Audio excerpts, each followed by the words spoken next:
Tom and Jerry सास बहू। एक शाम प्राची टीवी पर सीरियल देख रही होती है, तभी उसकी सास वहां आती है।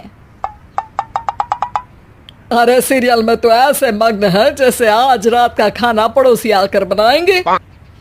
मुझे पता ही नहीं था आपने अपने बेटे की शादी पड़ोस में भी की हुई है। हैं? मतलब? मतलब इस घर में सारा काम बहू ही करती है, आप तो सिर्फ खर्राटे मारती हैं। अच्छा जी, फिलहाल तो तुम आराम फरमा रही हो, चलो जाओ, ये मेरे टीवी देखने का समय है। आहा, इसीलिए मुझे भगाया जा रहा है। सॉरी, अब तो बिल्कुल नहीं जाऊंगी। प्राची की इस बात पर दोनों सास बहू के बीच टीवी रिमोट के पीछे बच्चों जैसे छीना झपटी शुरू हो जाती है, जिसके बीच श्लोक भी काम से घर वापस आ जाता है। हाँ, आज मेरी चूहे बिल्ली की जोड़ी किस बात पर झगड़ रही है? अरे तेरे बीवी मुझे टीवी ही नहीं देखने दे रही। अरे तुम्हारी मम्मी मुझे खाना बनाने के लिए फोर्स कर रही है। अरे वाह, ऐसे बेतुके रीजन पर तो बच्चे भी झगड़ा नहीं करते। अरे मुझे कुछ मत बोल, सब इसने ही शुरू किया है। हाँ हाँ, जैसे आप तो बहुत दूध की धूली है ना। अरे बस, दोनों चुप। प्राची जाओ, खाने की तैयारी करो। और माँ तुम छोड़ो, तुम्हें क्या बोलूं, शांति से अपना सीरियल देखो, मुझे दोबारा लड़ने की आवाज सुनाई नहीं देनी चाहिए। ऐसा बोलकर श्लोक वहां से चला जाता है, जिसके पीछे पीछे प्राची भी कुछ न कुछ बड़बड़ाते हुए रसोई में चली जाती है। हाँ हाँ, सासू जी को तो कुछ बोलेंगे ही नहीं, बस मुझ पर ही हुक्म चलता है, खाना बनाओ, जैसे मैं इनके घर में खाना बनाने के लिए आई हूँ। इसी तरह शाम बीतती है और रात को श्लोक और प्राची की सास खाना खाकर सोने चले जाते हैं, लेकिन प्राची गुस्से में कुछ खाए बिना काम में ही लगी रहती है। इस घर में किसी को घंटा फिक्र नहीं पड़ता, मैं खाऊं या भूखी रहूं। प्राची कुछ देर के लिए रसोई से बाहर जाती है और जैसे ही वापस आती है तो वहां दूध का भरा ग्लास देखकर हैरान रह जाती है। फिक्र पूरी है, बस दिखाना नहीं है।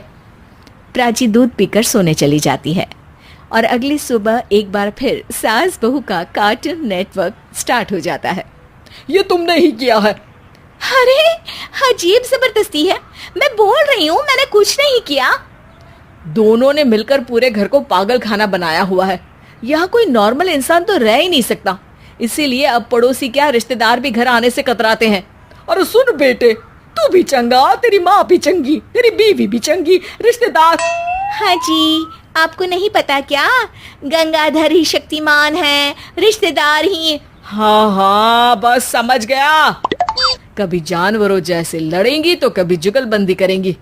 भाई मैं आप दोनों के बीच में नहीं फंसना चाहता। सास बहू की इस मन मौजी जोड़ी से परेशान होकर श्लोक अपना सिर खुजलाता वहां से चला जाता है। चलो अब मैं भी कीर्तन में जा रही हूँ। इस पर जैसे ही सास कमरे में अपना पर्स लेने जाती है तो वहां नाश्ते की प्लेट रखी देख मुस्कुराने लगती है और नाश्ता करके घर से बाहर निकलते हुए कुछ पैसे टेबल पर रख जाती है, जिसके कुछ देर बाद सिलेंडर वाला घर आता है। ओ मुरी मैया, मैं सिलेंडर के बारे में तो बिल्कुल भूल ही गई थी। घर खर्च के सारे पैसे भी मम्मी के पास है और श्लोक से बोला तो उल्टा 4 बात सुनाएंगे। प्राची ये सोच ही रही होती है कि अचानक उसका चेहरा चमक उठता है और वो घर में आकर इधर उधर देखने लगती है। तभी उसकी नजर टेबल पर रखे पैसों पर पड़ती है, जिन्हें वो सिलेंडर वाले को दे देती है। ये सब श्लोक देख लेता है। अच्छा बेटे, इतना बड़ा घोटाला, सबके सामने मैं तेरी दुश्मन और पीठ पीछे तेरी मेरी यारी। इस पर श्लोक एक प्लान बनाता है और शाम को सब एक साथ बैठे होने पर बोलने लगता है। माँ, तुम दोनों की बहुत लड़ाई होती है, इसलिए मैं सोच रहा हूँ कि प्राची को उसके घर छोड़ाऊं, इससे वो भी खुश रहेगी और तुम भी।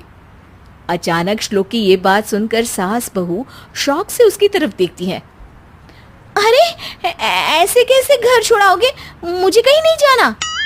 अरे तुमने बोला नहीं पर मैंने सुन लिया, तुम्हें मम्मी के साथ रहना अच्छा नहीं लगता, मुझे पता है। अरे वाह, अरे जब बहू खुद कुछ काम बोले तो वो तुझे सुनता नहीं, और अब जो इसने बोला ही नहीं वो तू समझ गया। जब उसे नहीं जाना तो फिर जबरदस्ती क्यों कर रहा है? अच्छा, फिर आपको मौसी के घर छोड़ाता हूँ, बस अब आप दोनों एक घर में एक छत के नीचे नहीं रह सकती। मैं इस टॉम एंड जेरी की जोड़ी को और नहीं झेल सकता। है? ऐसे कैसे नहीं रह सकते? तुम्हें इतनी दिक्कत है तो तुम्हारा बोरिया बिस्तर पैक कर देती हूँ, लेकिन मम्मी जी कहीं नहीं जाएंगी। बिल्कुल यही सुनना था मुझे। अगर दोनों में इतना ही प्यार है फिर हर वक्त ये लड़ाई का नाटक क्यों करती हो? देखा मैंने कैसे माँ किचन में दूध रखती है और तुम उनके लिए कमरे में नाश्ता रखती हो, और कैसे वो पहले ही तुम्हारी दिक्कत समझकर घर में पैसे रखकर बाहर जाती है। अरे भाई, इतना ड्रामा तो डेली सोप में भी नहीं होता जितना तुम दोनों ने इस घर में फैलाया हुआ है। तू हमें टॉम एंड जेरी बोलता है ना, तो याद कर वो दोनों भी एक दूसरे को बाहर वालों की बुरी नजर से बचाने के लिए हमेशा सबके सामने लड़ते थे, लेकिन अकेले में दिक्कत के समय मदद भी तो करते थे। बस हमारा रिश्ता भी कुछ ऐसा ही है। और वैसे भी अगर सास बहू में तू मैं नहीं होती तो दुनिया वालों को कहानियां कैसे मिलेंगी? तिगाड़ा काम बिगाड़ा। 3 बहुओं के रवैये से सासू माँ बहुत परेशान थी। दरअसल बात ये थी कि तीनों बहुओं में किसी बात को लेकर अनबन हो गई थी। तब से ही तीनों एक दूसरे से मुंह फुलाए रहती थी। ना कोई सीधे मुंह किसी से बात करती, ना किसी का कहना मानती। पड़ोसी भी इस बात को जानते थे और जाने कैसे कैसे बातें भी करते। इसीलिए सासू माँ ने तीनों बहुओं को तुरंत अपने कमरे में बुलाया। मैं कई दिनों से देख रही हूँ तुम तीनों अलग अलग सारे काम कर रही हो। ये सब नहीं चलेगा, तीनों को मिलकर ही काम करना पड़ेगा। सास की बात सुनकर एकदम से बड़ी बहू बोल उठती है। नहीं मम्मी जी, मैं इन दोनों के साथ कुछ नहीं कर सकती। मैं इस घर की बड़ी बहू हूँ, फिर भी ये मेरा कहना बिल्कुल भी नहीं मानती। अरे जेठानी जी, जानबूझकर मुझे डबल काम करवाती है आप, और छोटी मुझसे टेढ़े मुंह ही बात करती है।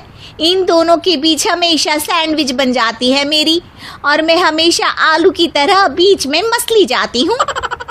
मम्मी जी, इन दोनों को लगता है कि मैं छोटी हूँ तो इनके पैरों तले दब जाऊंगी, लेकिन नहीं, मेरा भी उतना ही अधिकार है जितना इन दोनों का है। बड़ी आई दोनों मेरी चुगली करने के लिए, मुझे क्या कम समझ रखा है। तीनों बहू एक दूसरे से बहस करने लगती है और सास दोबारा ये देखकर टेंशन में आ जाती है और सबसे कहती है, चुप हो जाओ, अब से तुम तीनों सारे काम एक साथ करोगी, आंख बंद करके एक दूसरे की बात सुनोगी। तुम तीनों इस बात को गांठ बांध लो, वरना अगली छुट्टियों में तुम्हारा अपना मायके जाना कैंसिल। सास की बातें सुनकर डर के मारे तीनों हामी भर देती हैं। जी मम्मी जी, मैं समझ गई। हाँ मम्मी जी, जैसा आप कहें, आप जो कहेंगी मैं वही करूंगी। तीनों बहू सास की बात को गांठ बांध लेती है और वादा करती है कि अब से सारे काम वो तीनों एक साथ मिलकर ही करेंगी। ये सब देखकर सास खुश हो जाती है और वहां से चली जाती है। नीचे जाकर वो देखती है कि घर में शर्मा जी आए हुए होते हैं। सास जोर से आवाज लगाकर कहती है, अरे बहू, जरा चाय बनाकर तो लाना, शर्मा जी आए हैं। सास की बात सुनकर तीनों बहू तुरंत किचन की ओर भागती है और चाय बनाना शुरू कर देती है। मुझे तो एकदम मसाले वाली कड़क चाय पसंद है, तो हम शर्मा जी के लिए मसाले वाली चाय ही बनाएंगे। अरे नहीं दीदी, गर्मी के मौसम में मसाला चाय कौन पीता है? मैं तो शर्मा जी के लिए इलायची वाली चाय ही बनाऊंगी। ये कैसी बात कर रही हैं आप दोनों? मेरी मम्मी ने सिखाया है कि मेहमान को ज्यादा दूध और शक्कर वाली चाय देनी चाहिए, वरना वो घर वालों को कंजूस समझते हैं। तो मैं तो शर्मा जी को ऐसी ही चाय दूंगी। तीनों बहुएं अपने अपने तरीके से चाय में शक्कर, मसाला, पत्ती सब डाल देती है। उबलने के बाद तीनों मिलकर चाय बाहर लेकर जाती है और शर्मा जी और सासू माँ को देती हैं। चाय पीने के बाद शर्मा जी सासू माँ को देखकर शर्मा जाते हैं और शर्मिंदा महसूस करते हैं कि आखिर उन्होंने चाय पीने के लिए हामी क्यों भरी। सासू माँ भी चाय पीना शुरू करती है और कहती हैं, अरे बहू, ये कैसी चाय बनाई है? चाय है या मीठे दूध की बासुंदी? हाँ, चाय अच्छी नहीं लगी क्या? कोई बात नहीं, हम पराठा बनाकर लाते हैं। चलो चलो अंदर। हाँ हाँ चलो। हाँ आती हूँ मैं भी। नहीं नहीं, मेरा पेट चाय नहीं चौपट कर दिया वही काफी है, पराठे से पोपट नहीं करवाना, मैं तो चलता हूँ। शर्मा जी चुपचाप पतली गली से निकल जाते हैं।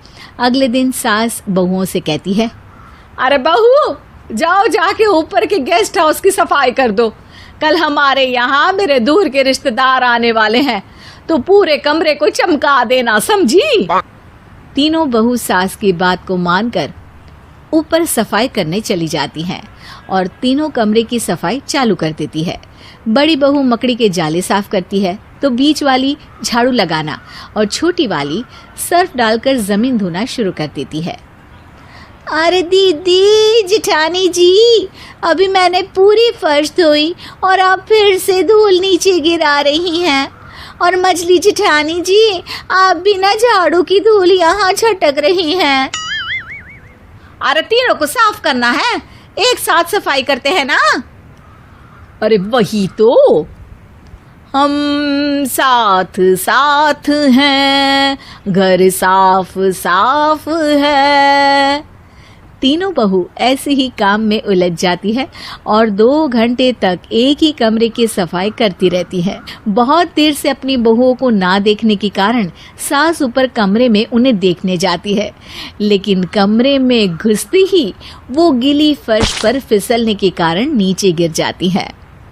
ओरी मोरी मैया, हड्डी मरोड़ के रख दी, आए मेरी तो कमर ही टूट गई रे। तीनों बहुएं सास को उठाती हैं और बिस्तर पर सुला देती है।